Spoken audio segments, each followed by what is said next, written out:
اعوذ باللہ من الشیطان الرجیم بسم اللہ الرحمن الرحیم الطلاق مرتان فامساکم بمعروف او تسریح باحسان ولا يحل لكم ان تأخذوا مما آتيتموهن شيئا الا ان يخافا الا يقيما حدود الله فإن خفتم الا يقيما حدود الله فلا جناح عليهما فيما افتدت به تلك حدود الله فلا تعتدوها ومن يتعد حدود اللہ فاولئک هم الظالمون۔ سورۃ البقرہ آیت نمبر 229۔ الطلاق مرتان، طلاق دو ہی مرتبہ ہے، یعنی وہ طلاق جس کے بعد خاوند کے لیے رجوع کرنا ممکن ہے وہ صرف دو طلاقیں ہیں۔ اگر خاوند نے ایک مرتبہ طلاق دے دی تو بھی عدت کے اندر رجوع کر سکتا ہے، اور اگر کسی وجہ سے دوسری مرتبہ بھی طلاق دے دی تو بھی عدت کے اندر رجوع کر سکتا ہے۔ دو مرتبہ طلاق دے چکنے کے بعد مرد کو صرف دو اختیار حاصل ہیں جو اس کے بعد بیان ہو رہے ہیں۔ فَإِمْسَاكُمْ بِمَعْرُوفٍ، پھر بھلائی کے ساتھ روک لینا ہے، یعنی حسن معاشرت کے ساتھ رہنے، حقوق و فرائض کو پورا کرنے کے ارادے کے ساتھ طلاق سے رجوع کر لے۔ او تصریح بِإِحْسَان، یا نیکی کے ساتھ چھوڑ دینا ہے، یعنی اگر عورت کو نہیں رکھنا چاہتا تو پھر عدت پوری ہونے دے تاکہ عدت کے بعد بیوی خود بخود جدا ہو جائے۔ عورت کو چھوڑتے ہوئے نیکی کرنا ضروری ہے کہ اس کے مالی حقوق ادا کرے۔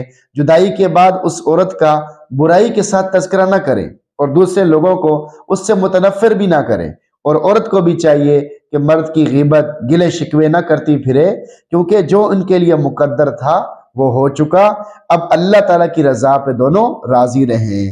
اللہ رب العزت کی کمال مہربانی کی بالکل واضح دلیل، دو طلاقوں کے بعد بھی رجوع کرنے کی اجازت دینے میں حکمت یہ ہے کہ انسان جب تک اپنے ساتھی کے ساتھ رہتا ہے اس وقت تک اسے اس کی جدائی کی مشقت، تکلیف اور محبت کا احساس نہیں ہوتا۔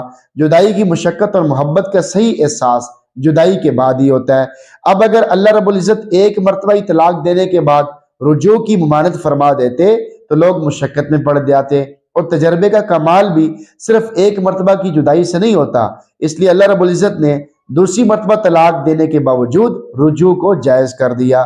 اس وقت انسان کو جدائی کا صحیح اور کامل تجربہ بھی ہو جاتا ہے، اور ہر ایک کو دوسرے کی قدر کا بھی پتہ چل جاتا ہے، اور سوچ بچار کا موقع بھی مل جاتا ہے۔ پس دو مرتبہ طلاق دینے کے باوجود رجوع کرنے کا اختیار دینا یہ اللہ رب العزت کی رحمت، شفقت اور بندوں پر مہربانی کے کمال کی بالکل واضح دلیل ہے۔ وَلَا يَحِلُّ لَكُمْ أَن تَأْخُذُوا مِمَّا آتَيْتُمُوهُنَّ شَيْئًا، اور تمہارے لیے حلال نہیں اس میں سے کچھ بھی لے لو جو تم نے انہیں دے دیا ہے، یعنی جو کچھ تم اپنی بیویوں کو کسی بھی شکل میں دے چکے ہو اسے واپس لے لینا تمہارے لیے حلال نہیں ہے۔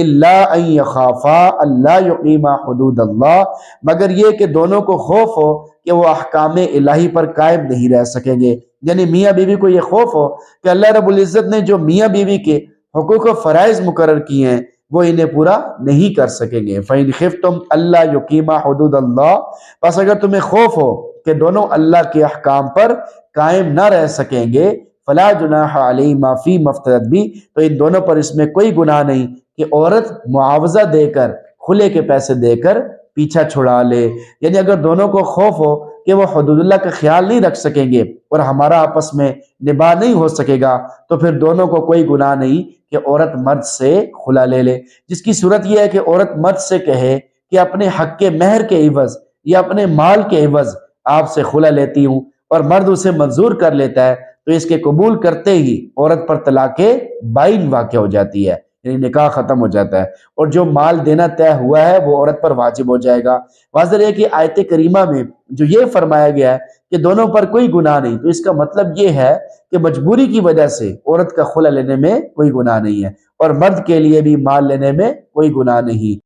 تلک حدود اللہ، یہ اللہ کی مقرر کردہ حدود ہیں، یعنی جو احکام بیان کیے جا رہے ہیں یہ اللہ رب العزت کی طے کردہ حدود ہیں۔ فلا تعتدوها، لہٰذا ان سے تجاوز نہ کرو، ان احکام کی مخالفت کر کے اور انہیں توڑ کر ان سے تجاوز نہ کرو۔ ومن يتعد حدود اللہ، اور جو لوگ اللہ کی حدود سے تجاوز کر جاتے ہیں فاولئک هم الظالمون، وہ بہت بڑے ظالم ہیں، یعنی یہ ظالم لوگ حدود اللہ سے تجاوز کر کے اپنا ہی نقصان کرنے والے ہیں، اس لیے کہ حدود اللہ سے تجاوز کرنے کی وجہ سے اللہ رب العزت کی ناراضگی، اس کے غضب اور سزا کی زد میں آ جائیں گے۔ اس میں ذات کی تکرار کی وجہ، اس آیت کریمہ کے آخر میں آپ غور کریں، اللہ رب العزت نے بار بار حدود اللہ کے الفاظ میں اپنا ذاتی نام اللہ ذکر کیا ہے، حالانکہ ضمیر بھی ذکر کی جا سکتی تھی۔ اس سے تربیت کرنا اور شدید تنبیہ اور تہدید کرنا مقصود ہے کہ اگر اللہ رب العزت کے احکام کی خلاف ورزی کی تو اس کی سخت سزاؤں کی لپیٹ میں آ جاؤ گے۔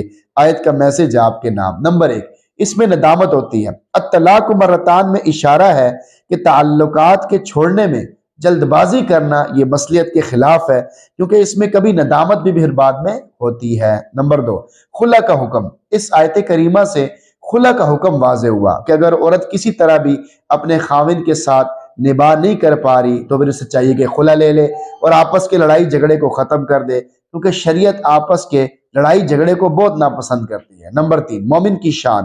مومن کی شان یہ ہے کہ تعلقات توڑتے وقت بھی حسن اور احسان کا ثبوت دے اور لڑائی جھگڑا بغض و نفرت کی آگ کو بھڑکانے کی بجائے اسے بجھانے کی کوشش کرے۔ غور کرنے سے دین اسلام کا حسن بالکل واضح ہو جاتا ہے اور انسان عش عش کر اٹھتا ہے کہ کیا ہی خوبصورت دین ہے جو اپنے ماننے والوں کو تعلقات کے ختم کرنے کے وقت بھی دوسرے کے ساتھ احسان کرنے کی تلقین کر رہا ہے۔ سبحان اللہ و بحمدہ، سبحان اللہ العظیم و بحمدہ۔ یہ اللہ رب العزت کی ناراضگی کو دعوت دینے والی بات ہے۔ حدود اللہ کو بہت زیادہ اہمیت حاصل ہے، حدود اللہ کی اہمیت سمجھنا بہت ضروری ہے۔ اگر حدود اللہ کو کسی بھی وجہ سے توڑیں گے تو ظالموں کے زمرے میں شامل ہو جائیں گے۔ آج کل حدود اللہ کو توڑنے والے لوگ بہت بے باک ہو چکے ہیں، حتیٰ کہ حدود اللہ کو توڑتے بھی ہیں اور اس نافرمانی پر شرمندگی بھی نہیں ہوتی، بلکہ احساس و شعور بھی نہیں ہوتا کہ ہم نافرمانی اور گناہ کر رہے ہیں۔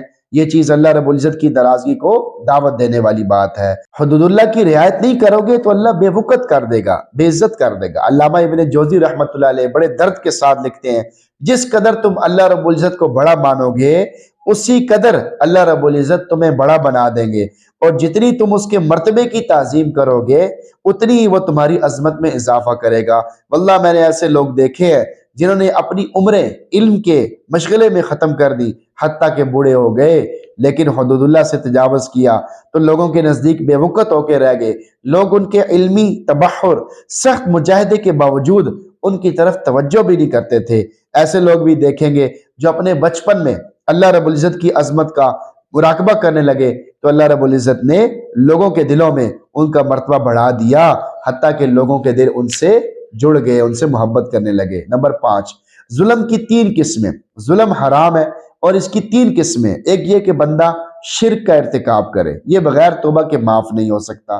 دوسرا یہ کہ بندہ اپنے بھائی کے اوپر زیادتی کرے، اس سے پاک ہونے کے لیے معافی تلافی ضروری ہے۔ تیسرا یہ کہ بندہ حدود اللہ کو توڑ کر خود اپنے اوپر ظلم کرے، اس کا معاملہ اللہ رب العزت کے حوالے ہے، چاہے تو معاف کر دے اور چاہے تو عذاب دے۔ بس ضروری ہے کہ بندہ ہر قسم کے ظلم سے دور رہے۔ اللہ تعالیٰ سے دعا اللہ تعالیٰ ہمیں اس آیت کے مفہوم پہ عمل کرنے کی توفیق نصیب فرمائے اور ہم سب کو قرآن پڑھنے، سننے، سمجھنے کی بھی توفیق نصیب فرمائے۔ آمین۔